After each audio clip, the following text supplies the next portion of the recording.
Hello, hello, hello. Welcome to the Tanya of today. Today is the 28th of Nisan. Okay, let us do it together. Won't be so wavy in a second. Hold on. Okay. Okay,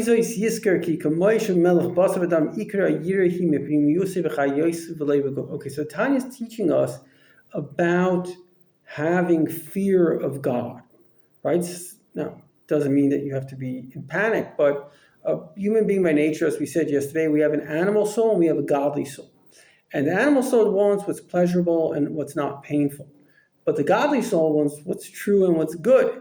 And so unless we motivate and we manifest through our intellectual soul and our understanding of God, greater love for God than just instincts, then the instincts can take over. As Margaret Thatcher said, a person without religion is a slave to their passions.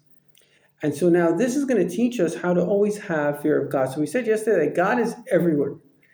Wherever you are, He's there. The physical matter is Him. Now, think about this. It's another example. When you see, let's say, a king or somebody that you really respect, are you looking at their body and respecting it, or are you looking at their soul? So he says, obviously, you're looking at the soul. How do we know? If he's sleeping, you're not going to feel any fear. So that means it's not the body that you're feeling this reverence from, but it's his essence. His essence is not seen to the physical eye. It's only seen to the mind's eye. And if that's the case, because how do you realize he has an essence? Because you see that the person is alive. And if you see that there's a living person there, now think deeply into this.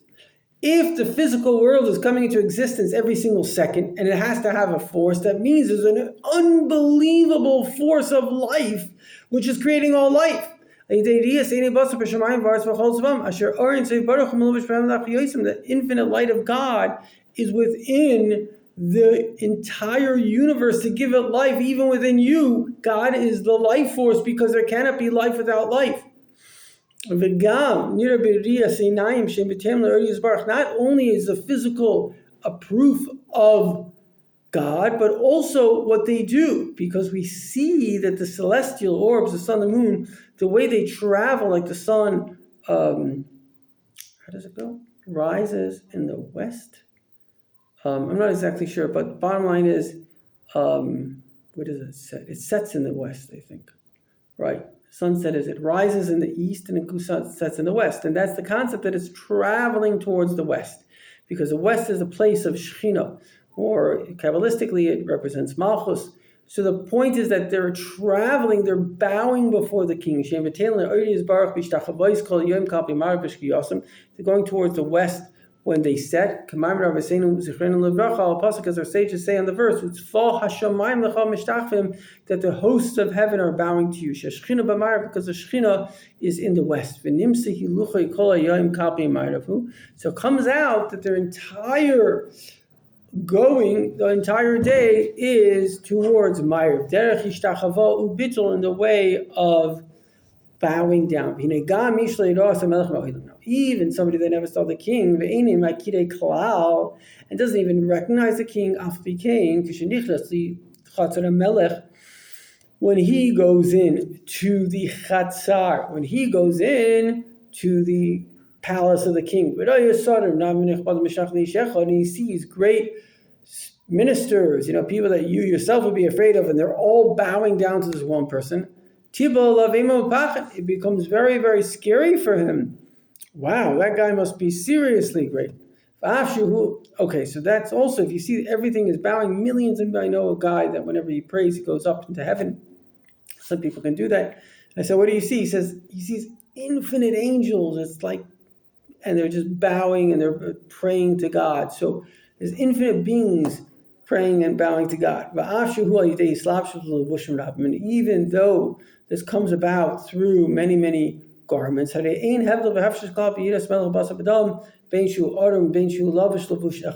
though God is hidden within the physical, nevertheless, the king that you see, you're afraid not of the body, but of the spirit.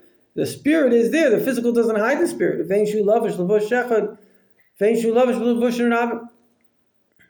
Elo ha'ikar hu ha'hergel. The hargel da'ata machshav v'tamali es kavu b'lib b'meichetam. I actually saw this in a Kabbalistic book. Very interesting. Is that every time you see, you're seeing a lie. Why? Because you see physical and really it is God. And so you have to start training yourself. No, this is God. Asher kol mashurai be'inav. You have to train yourself that whatever you see, Hashemayim v'aretz v'leih, the heavens and the earth and everything in it, hakol him levush ha'chatzeni. This is the outer garment of the king, Shel Melech HaKadosh Baruch Hu, of the great King God.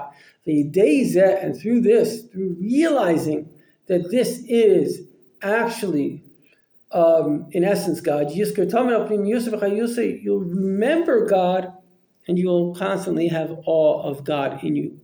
This also is the word amunah, faith, because the word amunah also comes from the word hu lashon regilos, which is habit. You habituate yourself like a person that makes his hands, like a craftsman, they make their hands like they could just do it by heart because they're so used to it. You should also remember the words of our sages.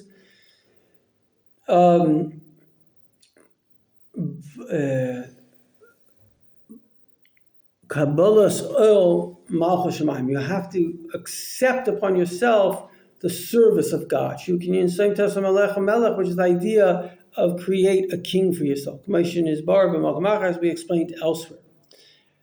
Now, why should you make God your king? Because he abandons, or we shouldn't say he abandons, he's always there, but he it's not his focus. But he chooses you, especially as a Jew, he chooses you. So you have to realize that this is a serious connection. And we say, yes, I accept you as my king. Imagine somebody's infinite ability. And he says, I want you to be my friend. You're like, whoa, now you're his friend too. And this is the idea of bowing down to God. After we accept upon ourselves the Kabbalah's oath. Kabbalah's oath is that God will be my king. During Shema, that's Shema Yisrael, we accept God as my king. Then Lachzer, but then we bow down to the king Mamish. But Maisin in action, as we explained elsewhere. So in other words, we learned mainly two things here. Number one, whatever you see, the physical, see God, because that is the garment of God. It says that the whole world is like the body of God, but the soul of God, which is basically the force which makes it all happen, that is inside the body. So train yourself to realize that this is a soul right here, and then accept upon yourself that God is your king and do his will. Thank you for watching.